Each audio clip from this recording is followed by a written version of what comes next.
Asali nini? Bandeko, toza awa plus de 1 million. Ça t'a prié, mon côté à 2 minutes, tout le monde a pour la moutarde. S'il te plaît. Non, s'il te plaît.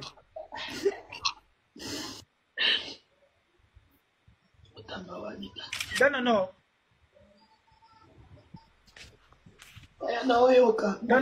Moteme komi na Joakimia. Joakimia dans notre zobonde là. Tosa la prière siko pour la mutamba. Tozo bisa nzambe. Nzambo abundela kabatu. Nzambo akota kabitumba ya batu bien aimé.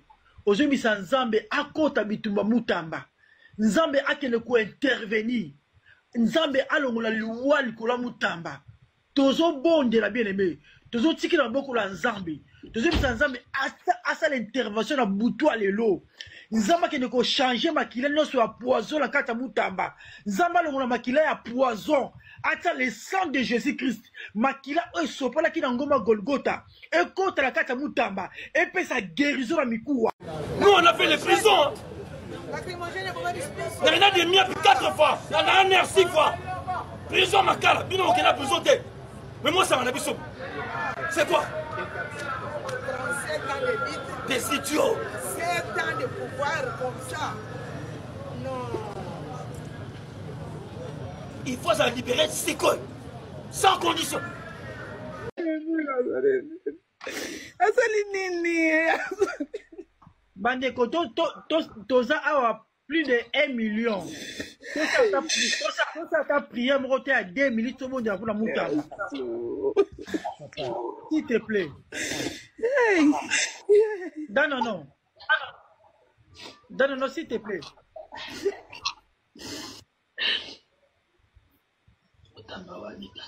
Non.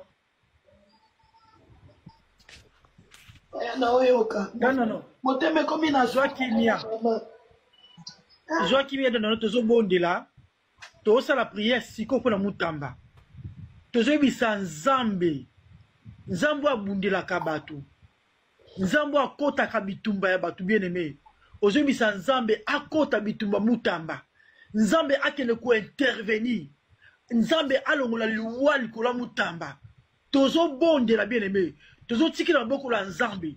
Tozo bisa nzambe asa l'intervention na butu alelo.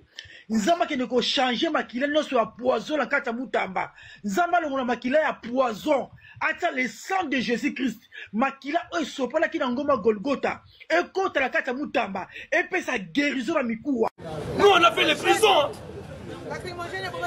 On a des miens 4 fois. On a un air 6 fois. Prison makala. Bino on a prison de. Mais moi ça m'en a vu. C'est quoi? 37 ans de vie. Des idiots. 7 ans de pouvoir comme ça. Non. Il faut se libérer de ces coins. Sans condition. Bonjour, bonsoir, chers abonnés, chers internautes. Naël Bino Mikolo Alelo Mopepe Asika. Émission Nabino Katia Rachidi News Télévision. Émission Tokundola Bakolo Histoire. Tokundola Banani, Tokundola Ba politicien, ba musicien, ba artiste, ba comédien et que vous allez présenter par Nani et que vous allez présenter par Ngai Moko, votre humble servante Rachel Gikonji Malungu, une femme pas comme les autres. Et voilà, abonnez-vous massivement sur votre chaîne de référence Rachidi News Télévision. Vous ne serez jamais dessus. Abonnez-vous.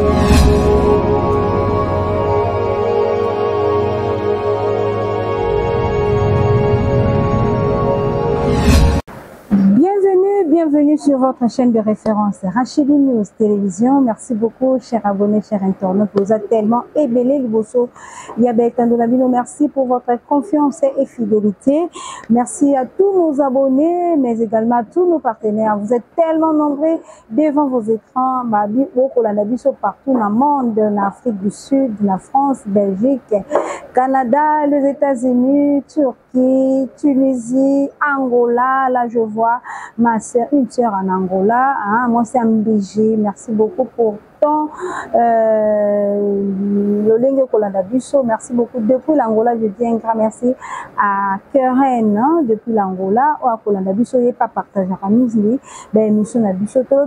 Bonjour, bonjour, bonjour, bonsoir. Ça dépend de l'heure où vous allez nous capter. Merci beaucoup, chers abonnés, chers internautes, nos partenaires, nos sponsors, hein, Balobi, vous voyez le barquier devant vos écrans. En tout cas, tout le temps, c'est à moi, ma partenaire, on a battu mieux sur besoin de besoin pensa.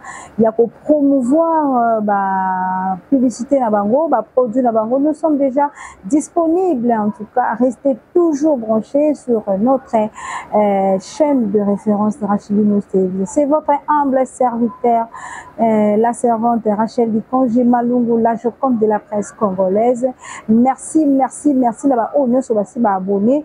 Merci, Penaba, oh, pour s'abonner, abonnez-vous, partagez l'émission, commentez, ça nous fera énormément du bien. Je suis celle dans mon plateau, nous sommes toujours là pour vous informer. Vous informer, c'est notre devoir, mesdames et messieurs. Vous avez belé, les loto kostolola na maetali politique, bien maetali politique ezali na makambo ebele ko le kalambo kalabiso, notre cher beau pays, notre République démocratique du Congo. Mboketonda Kinta, Mboketonda makambo ebele, merci beaucoup. Toko sona likambo oyo ya libération ya mwana mboka Jakindala, boyebaki mikolo elekaki mwana mboka Jakindala azalaki penza malade gravement et puis transféraki ye na sanatorium bino moko boyebi lolenge nini asalaki pe testament lelo toko beta masolo ya Jakindala. Est-ce que ezali liberté moko na ndenge moko ya malamu to ezande baimboka to bakonzi ya mboka na biso basili ko banga na makambo oyo ye alobaki na kati ya testament na ye. Toujours dans cette émission nous allons parler de ça. Mesdames et messieurs, abonnez-vous, abonnez-vous, partagez l'émission. Voilà, on va commencer d'abord par lire ce que nos confrères ont écrit par rapport à la libération de Jakindala. Moi, Mboka Jakindala, Oyo a eu déjà liberté provisoire naïe. A eu liberté provisoire naïe. Et voilà, nous allons lire ceci. Liberté provisoire accordée à l'opposant Jakindala pour raison de santé. Le tribunal de paix de Kinshasa, Kinkole, a accordé le 18 septembre 2025 la liberté provisoire à Jakindala, membre de l'opposition congolaise et ancien coordonnateur national de la jeunesse du parti Ensemble pour la République, dirigé par Moïse Katumbi. Ce nouveau réabondissement intervient alors que Jakindala avait été hospitalisé ces derniers jours pour raison de maladie à l'hôpital général de référence de Makala dans la commune de Selembao. Ses proches de Moïse Katumbi a fait parvenir une lettre de ses proches, un test autant grave, presque testamentaire, dans lequel il dénonçait ce qu'il qualifiait l'injustice, de silence complice à l'abandon total. L'opposant avait évoqué le risque encouru et laissé attendre que son éventuel décès pourrait être imputé au pouvoir en place. Figure connue du paysage politique et médiatique congolaise, Jakindala avait été condamné à 2 ans de prison et 6 mois de servitude pénale pour propagation de fausses brouilles. À la suite de ses déclarations publiques, dans lesquelles il affirmait avoir subi des traitements inhumains et de violences sexuelles lors de détentions intérieures à l'Agence nationale de la renseignement ANR. Voilà un peu ces textes. Pourquoi ça la analyse nini par rapport à la liberté, il y a moi Mboka Jakindala. boyebi bien mwana mboka Jackie Ndala lolenge bakangaki ye lolenge azalaki un peu condamné à 2 ans.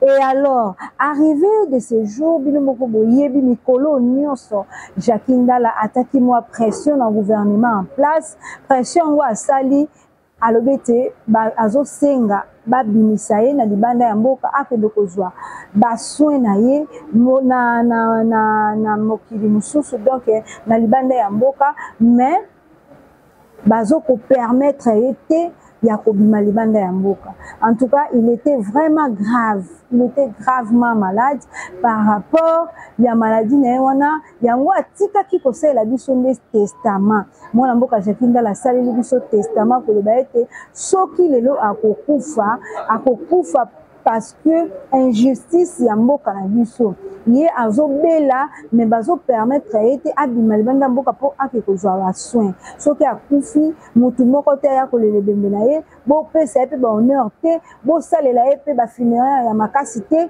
alors bandeko na ye to ba proche na ye to bana na ye batika bango na kimia en tout cas sala ki penza o ezali ezali discours ya makasi o pesa ki peza batebele ite mapasi et discours wana yango wana mikolo wana eki koleka ba kozwaye bakena ye vraiment vite fait na sanatorium boyebi bien kuna na commune ya Selemba ou hôpital wana yango wana Jackie Ndala akindaki ko kozwa ba soin babimisaki ye akendaki kozwa ba soin tango asilisi kozwa ba soin nde baye kozongisa ye donc na minute oyo tozoloba mwana mboka Jackie Ndala azali na liberté provisoire bandeko batali liberté provisoire oyo bapesi Jackie Ndala est-ce que ezali liberté kaka parce que asalaki pression na pouvoir en place est-ce que ça liberté moko sincère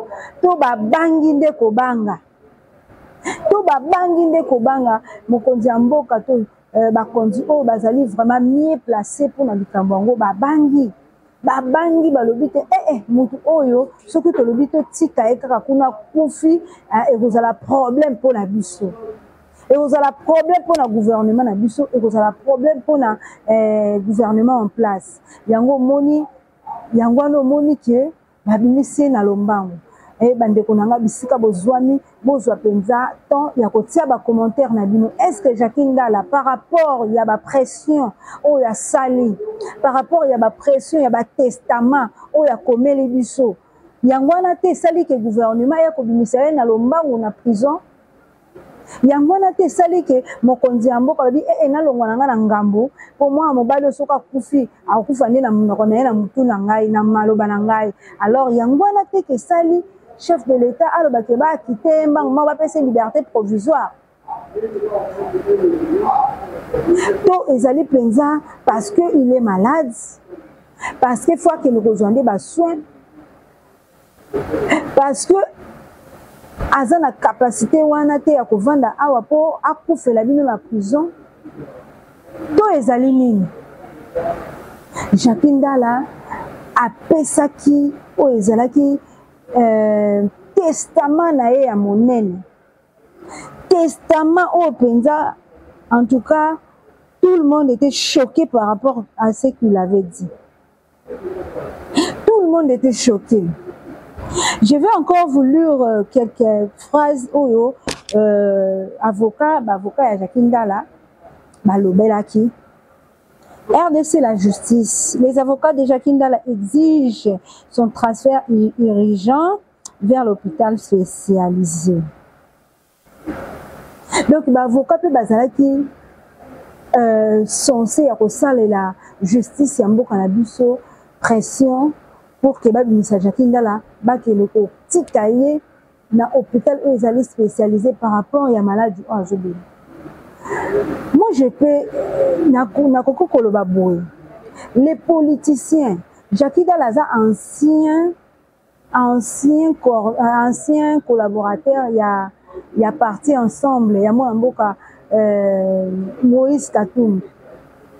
Pona nini kaka soki tokangi bakangi politicien moko bato bazali ordinaire bango babela raté bango bazwaka ba état gravité kaka soki eza politicien soki eza surtout ezali ba opposant soki bakotika prison pourquoi c'est mes binyamba kombo ya maladie oka kuna oyo aza grave il est grave il devait être transféré kuna ba o balobi kuna ba o balobi pona nini ezalaka bongo s'il faut faire une justice il faut que tout ça la justice moko net et équitable. Ce n'est pas seulement les politiciens qui ont droit à la liberté provisoire et les autres qui sont là-bas au prison. Les appels à la prison, innocents, s'il vous plaît. Ils sont des innocents. Mais tant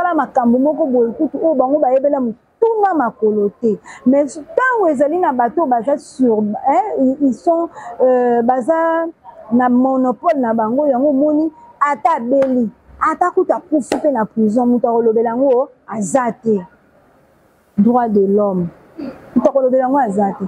Mais si c'est les politiciens oyo kaka kuna il est malade il est ceci c'est là il faut pas transférer il faut pas ça la ebo il faut pas zongisa ebo alors ce n'est pas normal, ce n'est pas normal. Moi, Mboka Jakindala, il était vraiment malade dans la prison.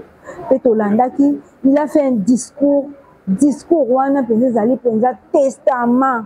Mais le lot, il est en liberté. Il est en liberté, c'est liberté provisoire. Moi, pour moi, Jakindala, tu dois te taire. Tu dois te taire par rapport à liberté, il faut que se faire soigner. Au lieu d'aller passer aux émissions, au lieu d'aller encore à taquiner, il faut se faire soigner. Très bien. Parce que liberté provisoire, bien que tu dois sortir. Gloire à Dieu, tu es sorti par rapport à pression. Ok, on se faire soigner très bien. S'il faut continuer avec ton lutte, tu le fais. Tu le fais. Continuer la lutte nayo. Jakindala est libéré. Jakindala n'est plus en prison centrale de Makala. Jakindala a déjà libanda depuis hier le 18 au Punjab, ça qui est liberté provisoire naé. En tout cas, mes chers compatriotes, mboka na biso ezo senga batu baza compétent. Mboka na biso ezo senga batu oyo bako faire avancer. Ce n'est pas seulement critiquer. Amène ton apport. PC perspective na yo. O place ezo simbate PC yango pour que Congo mobimba est bon. Ce n'est pas seulement critiquer, de ne pas donner quelque chose qui est à toi. Jakindala est dehors. Jakindala a comme déjà que le Canada d'émotion. Pendant que lui saute, il dit qu'il est malade. Il est malade, il souffre. Mais Lélo a comme que le Canada d'émotion.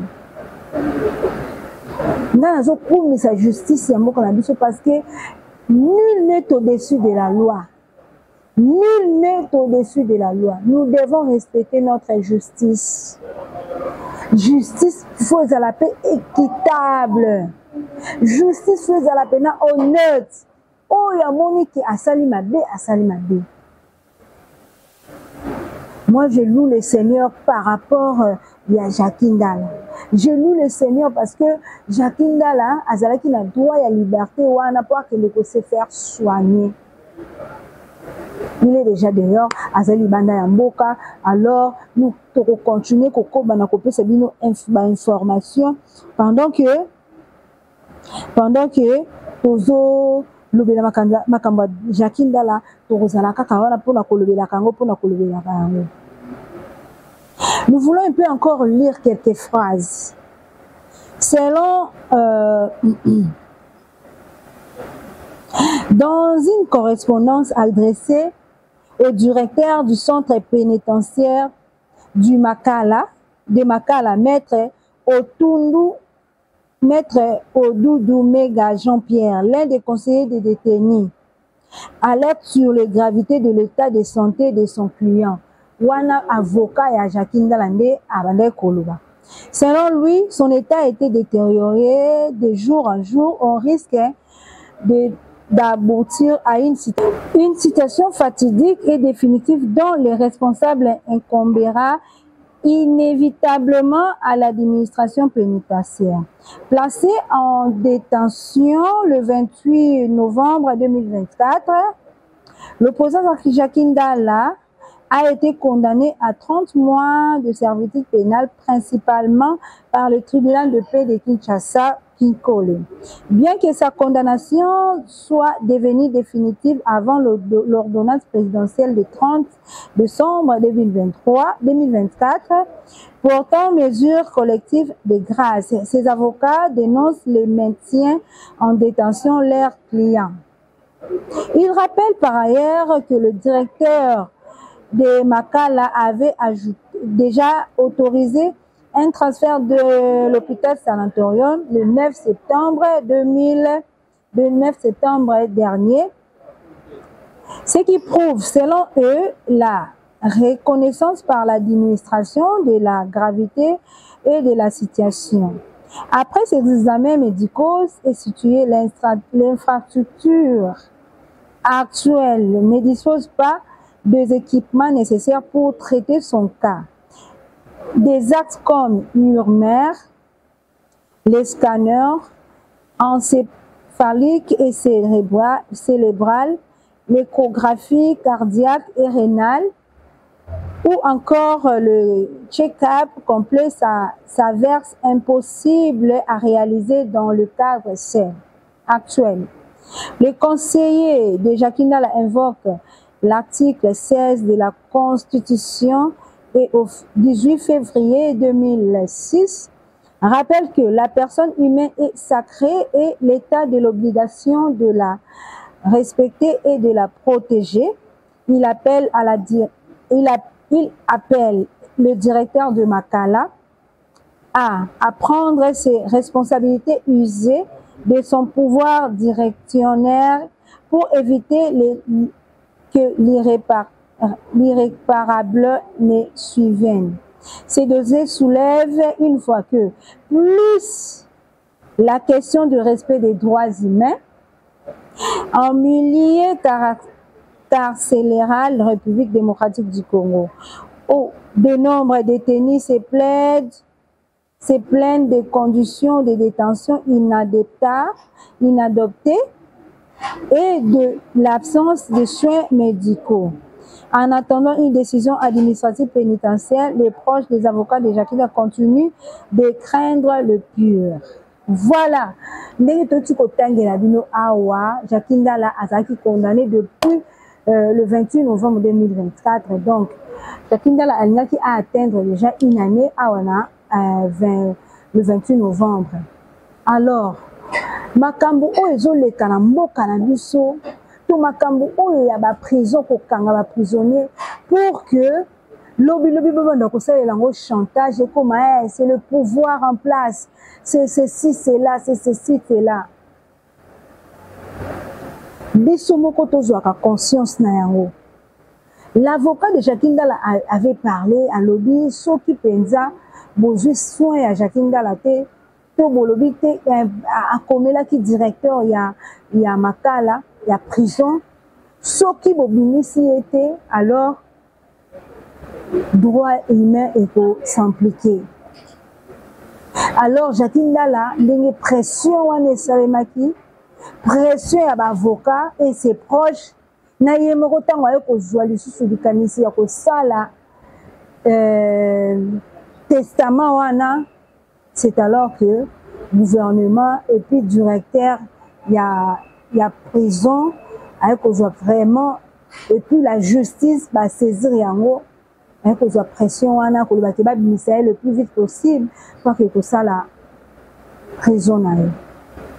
Makambo tozoloba soki ezali politicien nde bokobimisa prison, bokobimisa na lombangu provisoirement.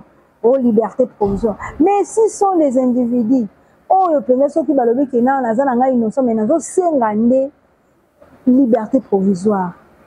Bopé s'arrêter. yango moni justice fait ça la musala yango malamu et ça na 2.2 mesures. Si quelqu'un a le droit de faire le prison, il doit rester là-bas jusqu'à ce que ses peines doivent finir. À côté Kalawan.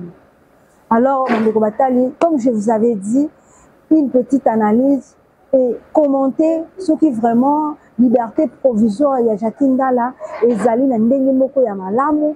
Liberté provisoire, il y a Jacques Ndala, bangi te gouvernement et bangi pression, oh Jacques Ndala sali bangote. En tout cas, mettez vos commentaires et puis vos partages, ça nous fera énormément de vos commentaires, ceux qui peuvent vous séparer l'émission à l'élo, mettez-nous des commentaires, vous partagez l'émission, vous likez, vos appels. En tout cas, nous sommes là 5 sur 5 sur WhatsApp.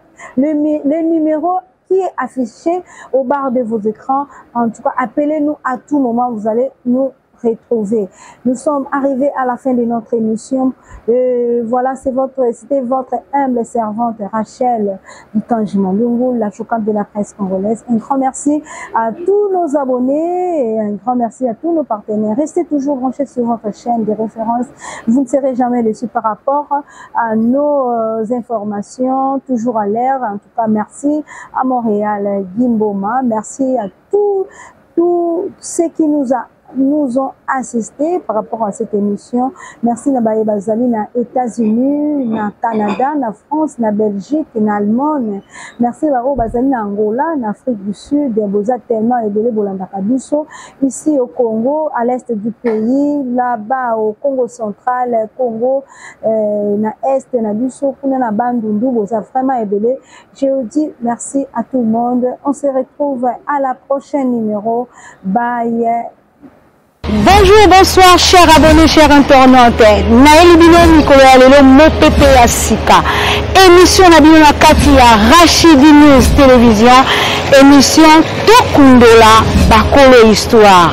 Tokundola Banani, Tokundola Ba politicien, Ba musicien, Ba artiste, Ba comédien et que vous allez présenter par Nani et que vous allez présenter par Ngai Moko, votre humble servante Rachel Ikanji Malungu, une femme pas comme les autres. Et voilà, abonnez-vous massivement sur votre chaîne de référence Rachidi News Télévision. Vous ne serez jamais dessus. Abonnez-vous.